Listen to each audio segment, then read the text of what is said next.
Jadi kami akan menjelaskan mengenai daerah Yogyakarta. Nah, selanjutnya Mendengar kota Yogyakarta, yang terlintas di pikiran kita pasti adalah tempat wisata. Di balik itu, ternyata Yogyakarta menyimpan banyak fenomena seperti gunung api dan lempeng samudra.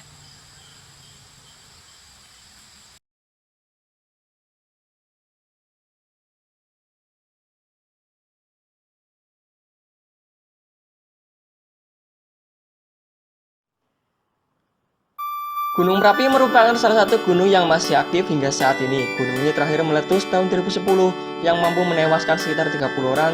Salah satunya yaitu juru kunci. Ini adalah jalur evakuasi pada saat Gunung Merapi mulai erupsi.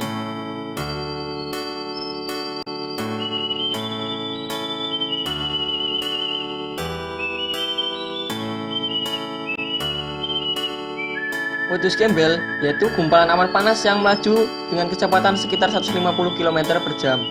Awan panas inilah yang merusak di daerah sekitar dan suhu awan ini mencapai 300 derajat Celcius.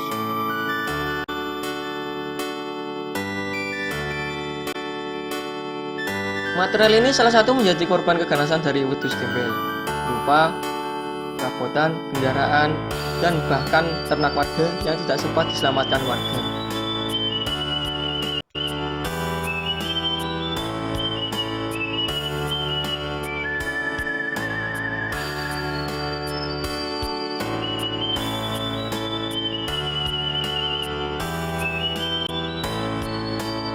Banyak korban yang tewas, salah satunya yaitu almarhum Yuniawan Wahyu Nugraha dan Tutur Priyanto, selaku relawan yang ikut mengungsikan para warga di daerah sekitar.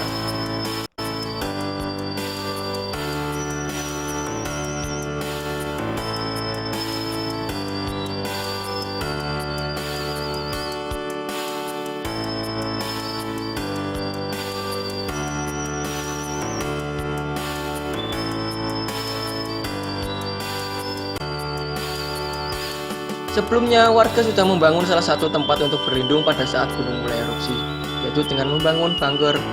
Tetapi karena bunker tersebut tidak kuat akibat awan panas tersebut, akhirnya bunker itu rusak juga.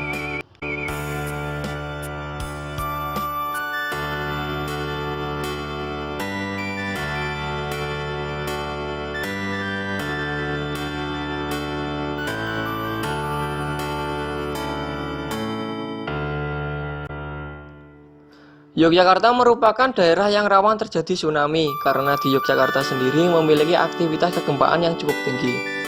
Terjadinya tsunami selalu diawali dari suatu pergerakan dahsyat yang disebut gempa. Gempa yang terjadi di dalam perut bumi akan mengakibatkan munculnya tekanan ke arah vertikal sehingga dasar lautan akan naik dan turun dalam rentang waktu yang singkat. Hal ini kemudian akan memicu ketidakseimbangan pada air lautan yang kemudian terdorong menjadi gelombang besar yang bergerak mencapai wilayah daratan. Di Yogyakarta sendiri belum pernah terjadi tsunami yang merusak. Namun masyarakat di sekitar pantai Parangkusumo, Parangtritis, Baron, Nguyahan atau Ngobaran telah diberikan sosialisasi tentang mitigasi bencana serta sudah ada jalur evakuasi oleh pemerintah.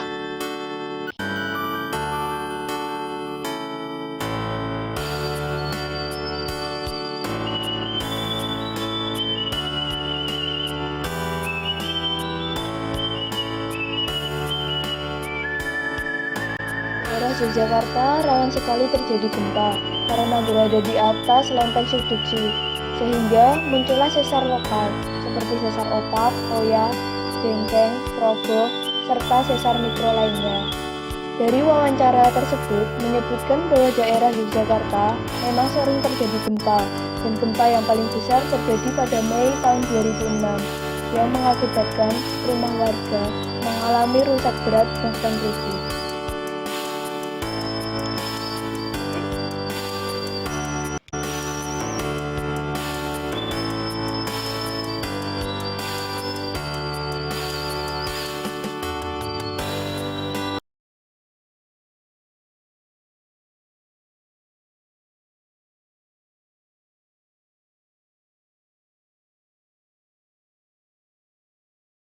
teman-teman, selain di Yogyakarta, kita juga KL ke daerah Wonogiri. di daerah Wonogiri juga terdapat banyak potensi bencana seperti ada banjir dan longsor. Untuk banjir kita bisa lihat di daerah Waduk Gajah Mungkur seperti yang kita telah observasi kemarin. Untuk di Waduk Gajah Mungkur terdapat potensi banjir karena adanya sedimentasi yang terjadi. Nah, sedimentasi itu nantinya akan menyebabkan banjir dan kemungkinan terjadinya Waduk Gajah Mungkur itu jebol. Nah, berikutnya ada potensi lain dari bencana yang ada di Wonogiri, yaitu kekeringan. Mendengar kata kekeringan, kita pasti tahu dong, mengapa sih kok terjadi kekeringan di daerah tersebut. Nah, alasannya karena salah satu fenomena yang ada di Wonogiri tersebut merupakan deretan pegunungan kars, yang mana kalau setiap air atau sungai yang terdapat di daerah tersebut pasti akan meresap ke dalamnya menjadi aliran bawah tanah. Oleh karena itu, ketika pada musim kemarau, kita pasti jarang menjumpai sungai-sungai yang ada di permukaan. Mengapa?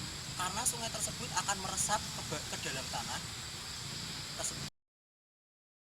Wonogiri merupakan daerah deretan Pegunungan Sewu yang sering mengalami bencana kekeringan. Waduk Gajah Mungkur merupakan salah satu tandon air yang terbesar di Wonogiri. Namun, saat terjadi musim kemarau, hujan tidak turun lagi dan mengakibatkan debit air Waduk Gajah Mungkur turun drastis dan mengering. Dampak dari kekeringan, warga harus membeli air bersih untuk memenuhi kebutuhan akan air. Dan akibat dari kekeringan tersebut, perekonomian warga menurun karena kurangnya air untuk memenuhi kebutuhan pertanian sawah.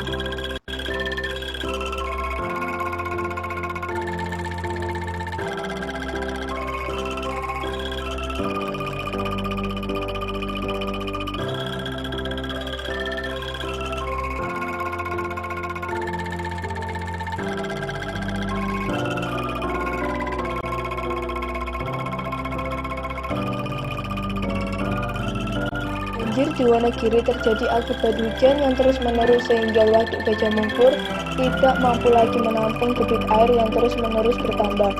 Ketidakmampuan Waduk Gajah Mungkur menampung debit air dikarenakan banyak terjadi sedimentasi di sekitar waduk. Sedimentasi tersebut dibawa oleh aliran air sungai yang bermuara dan mengendap di Waduk Gajah Mungkur. Waduk yang tidak mampu lagi menampung debit air tersebut akhirnya jebol dan menggenangi perumahan serta persawahan warga setempat.